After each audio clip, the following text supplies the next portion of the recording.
گاؤں کے کنارے بہنے والے ندی کے پانی پر سورج کی پہلی کرن پڑی تو اس کی لہریں سونے کی طرح جگمگانے لگی۔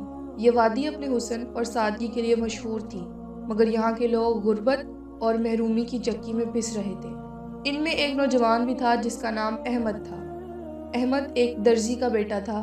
اس کا والد حاجی رحمت اللہ ایک سادہ دل مگر محنتی شخص تھا جو دن رات سلائی مشین پر جھکا رہتا۔ احمد کی ماں زینت بی بی محلے کی عورتوں کے کپڑے پر کڑھائی کر کے گھر کا خرچ چلانے میں اس کا ہاتھ بٹاتی تھی۔ احمد کی چھوٹی بہن مریم ابھی 13 برس کی تھی اور گاؤں کے مکتب میں قرآن پڑھتی تھی۔ گھر کی چھت پر پرانے ٹاٹ کے ٹکڑے ڈالے گئے تھے تاکہ بارش اندر نہ ٹپکے۔ کمرے کی دیواروں میں دراڑیں تھیں اور رات کو ٹھنڈی ہوا اندر آ جاتی تھی، مگر احمد کے چہرے پر ہمیشہ مسکراہٹ رہتی۔ وہ گاؤں کے دوسرے بچوں کو قرآن پڑھانے کے ساتھ ساتھ محلے کے بزرگوں کے کاموں میں بھی ہاتھ بٹاتا۔ ایک دن احمد کے والد نے اسے آواز دی، بیٹا یہ کپڑے شہر میں پہنچا آؤ، گاہک نے کل شام تک وعدہ کیا ہے، کرایہ بھی اسی سے ملے گا۔ احمد نے گٹری اپنے کندھے پر رکھی اور پیدل ہی شہر کی طرف چل دیا۔ راستہ دشوار تھا لیکن احمد کو عادت تھی۔ جب وہ بازار پہنچا تو اس نے دیکھا کہ لوگ عیش و عشرت میں ڈوبے ہوئے ہیں۔ امیر طبقے کے بچے مہنگے کھلونوں سے کھیل رہے ہیں جبکہ اس کے گاؤں کے بچے ننگے پاؤں مٹی میں کھیلتے ہیں۔ احمد کے دل میں چبھن سی ہوئی مگر اس نے سر جھٹک دیا۔ شہر کی گلیوں سے گزرتے ہوئے احمد نے ایک منظر دیکھا جس نے اس کی روح کو ہلا دیا۔ چند سپاہی ایک غریب مزدور کو گھسیٹتے ہوئے لے جا رہے تھے۔ مزدور چیخ رہا تھا، میں نے ٹیکس بھرنے کے لیے کہاں سے رقم لانی ہے؟ میرے بچے بھوکے ہیں، خدا کے لیے چھوڑ دو۔ مگر سپاہیوں نے اسے لاٹھیاں مارنا شروع کر دی۔ احمد بے بسی سے کھڑا دیکھتا رہا۔ وہ جانتا تھا کہ اگر وہ آگے بڑھا تو خود بھی مار کھائے گا۔ اس کے دل میں آگ بھڑک اٹھی۔ گھر واپس آ کر احمد رات بھر سوچتا رہا، یہ ظلم کب تک چلے گا؟ کیا اللہ نے ہمیں یوں بے بس بنایا ہے یا ہمیں بھی کچھ کرنا ہوگا؟ چند دن بعد گاؤں میں ایک خبر پھیلی کہ رات کے اندھیرے میں ایک نقاب پوش نوجوان نے سپاہیوں کے قافلے پر حملہ کیا ہے اور غریب کسانوں سے چھینا گیا اناج واپس کر دیا ہے۔ لوگ اسے نقاب پوش مجاہد کہنے لگے۔ کوئی نہیں جانتا تھا کہ وہ کون ہے، کہاں رہتا ہے اور دن میں کس بھیس میں ہوتا ہے۔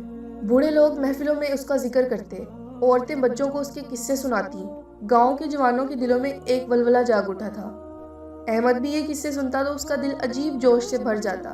اس نے اپنی ماں سے کہا، ماں کاش میں بھی اس نقاب پوش کو دیکھ پاتا، وہ کتنا بہادر ہوگا جو ظالموں کے سامنے ڈٹ گیا۔ زینت بی بی نے بیٹے کے سر پر ہاتھ رکھا اور کہا، بیٹا بہادری صرف تلوار اٹھانے میں نہیں بلکہ ایمان اور نیت کی سچائی میں بھی ہے۔ اگر اللہ چاہے تو تم بھی ایک دن حق کے سپاہی بنو گے۔ ایک شام احمد شہر سے واپس لوٹ رہا تھا کہ اچانک جنگل کے راستے میں اسے گھوڑوں کی ٹاپ سنائی دی۔ وہ جھاڑیوں میں چھپ گیا۔ سامنے چند سپاہی ایک کسان کو قید کر کے لے جا رہے تھے۔ کسان کی بیوی اور بچے روتے ہوئے ان کے پیچھے بھاگ رہے تھے۔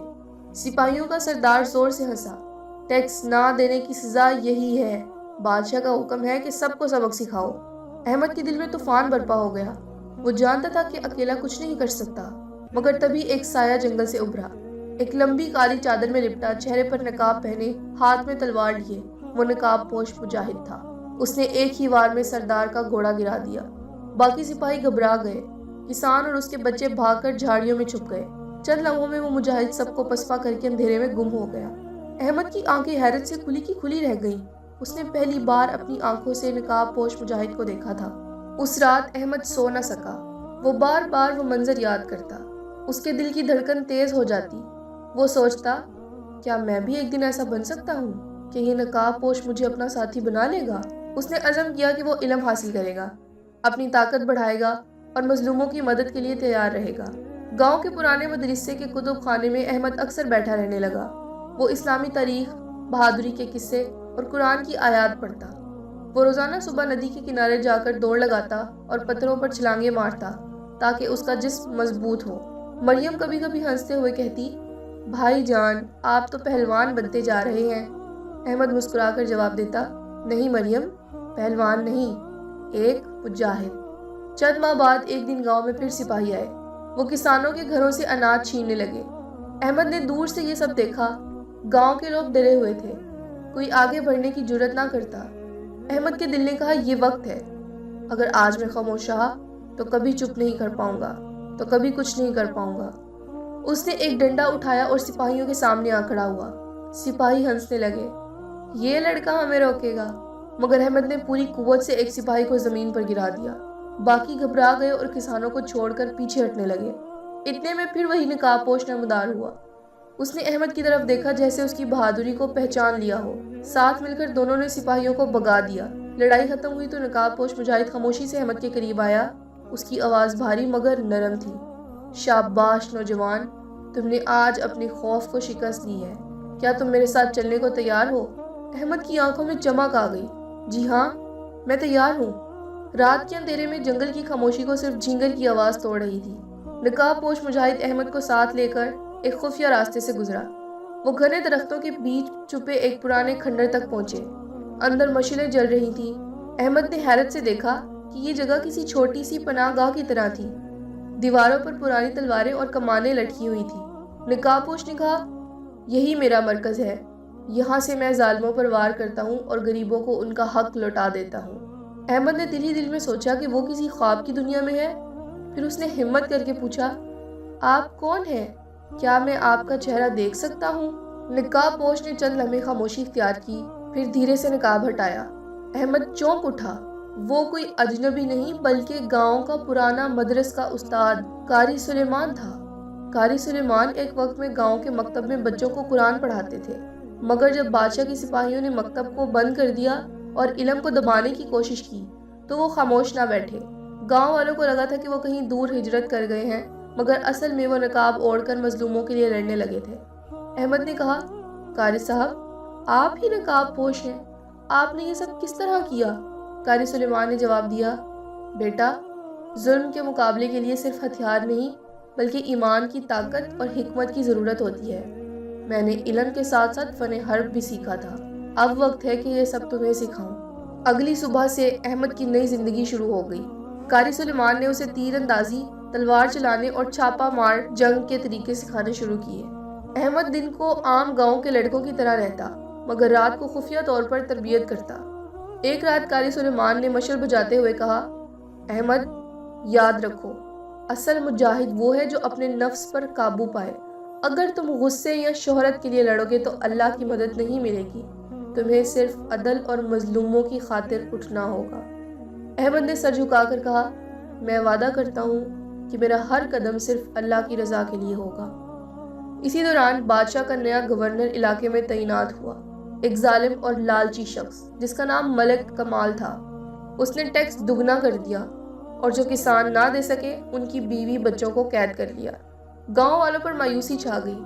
ایک شام مریم روتی ہوئی احمد کے پاس آئی، بھائی جان، سپاہی ہماری گائیں چھین لے گئے ہیں، امی پریشان ہیں، ہم کھائیں گے کیا؟ احمد کے اندر آگ بھڑک اٹھی۔ وہ فوراً قاری سلیمان کے پاس پہنچا اور بولا، استاد جی، اب ہمیں کچھ کرنا ہوگا ورنہ لوگ بھوک سے مر جائیں گے۔ قاری سلیمان نے چند لمحے سوچا، پھر کہا، ٹھیک ہے، کل رات ہم اناج کے گودام پر حملہ کریں گے، مگر یاد رکھو، ہم خون خرابہ نہیں چاہتے، مقصد صرف اناج کو غریبوں تک پہنچانا ہے۔ رات کے اندھیرے میں احمد اور قاری سلیمان نے نقاب اوڑھا۔ وہ خاموشی سے شہر کے کنارے واقع گودام کی طرف بڑھے۔ گودام پر پہرے دار کھڑے تھے۔ احمد نے پتھروں کی بارش کر کے ان کی توجہ ہٹائی اور قاری سلیمان نے اندر گھس کر دروازے کا قفل توڑ دیا۔ گاؤں کے چند نوجوان بھی پہلے سے تیار تھے۔ سب نے مل کر اناج کی بوریاں گاؤں کے گھروں تک پہنچا دی۔ صبح جب لوگ جاگے تو انہوں نے دیکھا کہ ان کے دروازے پر آٹے اور چاول کی بوریاں رکھی ہوئی ہیں۔ گاؤں میں خوشی کی لہر دوڑ گئی۔ سب نے کہا، اللہ نقاب پوش مجاہد کو سلامت رکھے۔ مگر ہر جگہ دوست نہیں ہوتے۔ گاؤں میں ایک شخص تھا، بشر خان، جو لالچی اور خود غرض تھا۔ وہ اکثر سپاہیوں کے ساتھ مل کر اپنے ہی گاؤں والوں کو لوٹنے میں شریک رہتا۔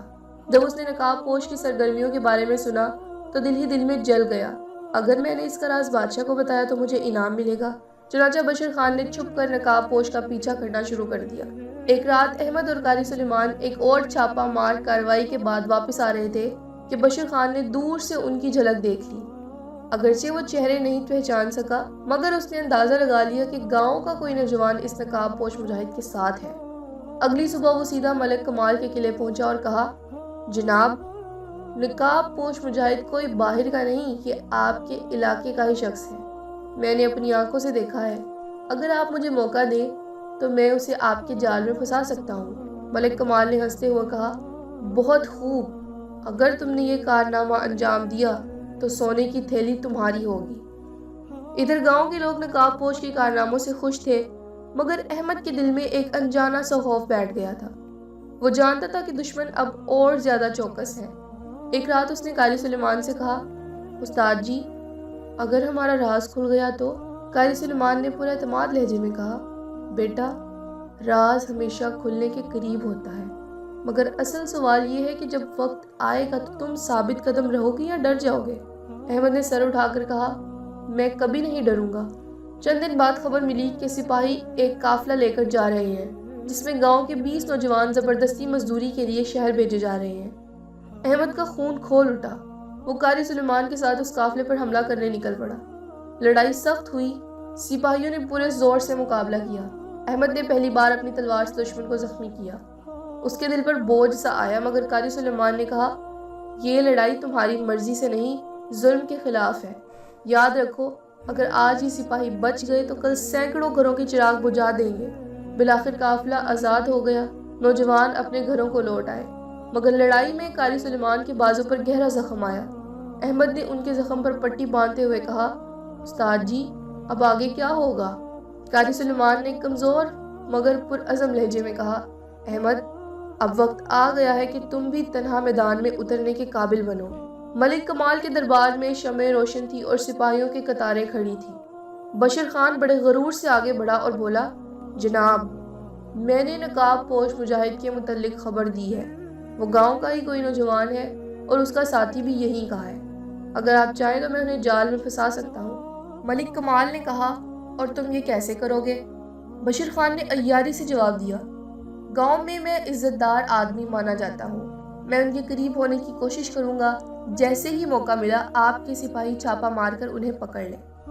ملک کمال نے کہا لگایا اور کہا، ٹھیک ہے، اگر تم کامیاب ہوئے تو میں تمہیں سونے کی تھیلی کے ساتھ زمین بھی انعام میں دوں گا۔ ادھر گاؤں میں نقاب پوش مجاہد کے کارنامے زبان زد عام تھے۔ بچے کھیلتے ہوئے نقاب پہن کر اس کی نقل کرنے لگے، عورتیں دعائیں دیتی اور بوڑھے لوگ کہتے، یہ کوئی اللہ کا ولی ہے جو ہماری مدد کو آیا ہے۔ احمد دل ہی دل میں مسکراتا، مگر وہ جانتا تھا کہ اصل نقاب پوش قاری سلیمان ہے اور وہ خود ابھی شاگرد کی حیثیت رکھتا ہے۔ اس کے دل میں ایک خواہش جاگتی جا رہی تھی، کاش میں بھی استاد کی طرح مکمل نقاب پوش بن سکوں۔ ایک دن بشر خان احمد کے پاس آیا اور بناوٹی ہمدردی کے ساتھ بولا، بیٹا احمد، میں نے سنا ہے کہ تم بڑے نیک اور بہادر ہو، گاؤں کے لوگوں کے دکھ درد کا خیال رکھتے ہو۔ مجھے ایک راز معلوم ہوا ہے جو شاید تمہیں معلوم نہ ہو۔ احمد چونکا، کیا راز؟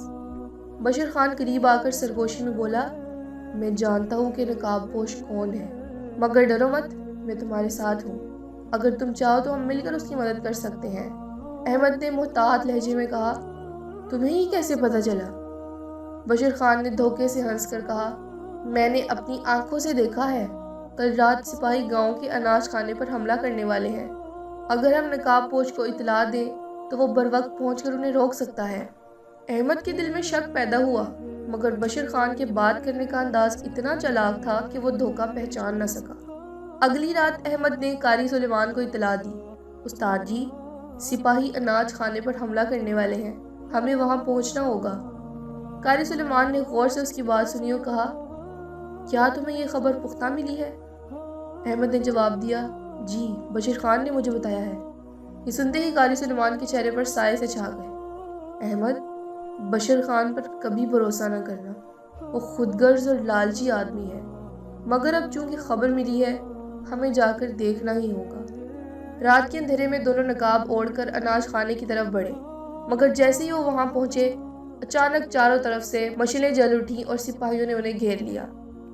ملک کمال خود بھی گھوڑے پر سوار وہاں موجود تھا۔ اس نے کہا لگایا، آخر کار نقاب پوش ہمارے جال میں آ ہی گیا، اب دیکھتے ہیں تمہیں کون بچاتا ہے۔ احمد کے دل کی دھڑکن تیز ہو گئی، مگر قاری سلیمان نے اس کے کان میں کہا، حوصلہ رکھو بیٹا، یاد رکھو، مشکل وقت میں گھبرانا سب سے بڑی شکست ہے۔ سپاہیوں نے حملہ کیا۔ احمد اور قاری سلیمان نے تلواریں کھینچ لی، چنگاریوں کی طرح وار ٹوٹنے لگے۔ احمد نے اپنی تربیت کے مطابق ایک ایک وار روکا اور دو سپاہیوں کو زمین پر گرا دیا۔ قاری سلیمان اپنے زخم کے باوجود بجلی کی طرح حرکت کر رہے تھے۔ مگر سپاہی تعداد میں زیادہ تھے۔ احمد نے دیکھا کہ استاد کی سانس بھاری ہو رہی ہے۔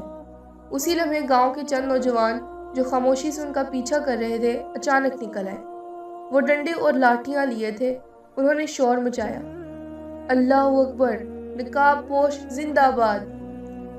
اللہ اکبر، نقاب پوش زندہ باد!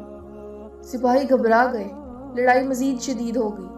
اسی ہنگامے میں ایک تیر قاری سلیمان کے سینے میں پیوست ہو گیا۔ احمد نے چیخ ماری، استاد جی! قاری سلیمان زمین پر گر گئے، مگر آخری لمحے میں انہوں نے احمد کا ہاتھ پکڑ کر کہا، بیٹا، اب وقت آ گیا ہے، میرا نقاب اب تمہارے سر پر ہوگا۔ وعدہ کرو کہ ایمان اور عدل کے لیے لڑو گے، نہ کہ اپنی ذات کے لیے۔